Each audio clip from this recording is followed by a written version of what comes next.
বিগত কয়েক বছর ধরেই আফগানিস্তান ক্রিকেট নিয়ে আইসিসির কাছে নানাভাবে নালিশ এসেছে। ইংল্যান্ড এবং অস্ট্রেলিয়া থেকেও তাদের বিরুদ্ধে না খেলার আহ্বান জানানো হয়েছিল। এর মূল কারণ আফগানিস্তানের নারী ক্রিকেট দলের খেলার সুযোগ না করে দেওয়া। তালেবান শাসনে আফগানিস্তান নারীদের খেলাধুলা বন্ধ। সে দেশের নারী খেলোয়াড়দের অনেকেই দেশ ছেড়েছেন। ব্যতিক্রম নন ক্রিকেটাররাও। ইংল্যান্ড, অস্ট্রেলিয়া সহ বিভিন্ন দেশে আশ্রয় নিয়েছেন তারা। আফগানিস্তানের সেই সব নারী ক্রিকেটারের পাশে দাঁড়ালো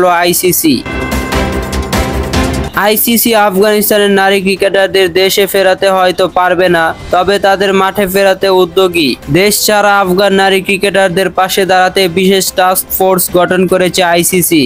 সেখান থেকে আর্থিক সাহায্য থেকে প্রশিক্ষণ সব রকম সাহায্য করা হবে তাদের। ভারত, ইংল্যান্ড এবং অস্ট্রেলিয়া ক্রিকেট বোর্ড আইসিসির এই উদ্যোগের সহযোগী হিসেবে থাকবে। একটি তহবিল গড়ে তোলা হবে আফগানিস্তান নারী ক্রিকেটারদের জন্য। সেই তহবিল থেকে ক্রিকেটারদের আর্থিক সাহায্য করা হবে। এছাড়া আধুনিক উচ্চমানের প্রশিক্ষণ, প্রয়োজনীয় বিভিন্ন সুযোগ সুবিধা এবং মেন্টরের ব্যবস্থা করা হবে। আইসিসি চেয়ারম্যান জয় শাহ বলেন, যে কোনো পরিস্থিতিতে থাকা ক্রিকেটাররা যাতে নিজেদের প্রমাণ করতে পারেন তা নিশ্চয় করা আমাদের দায়িত্ব।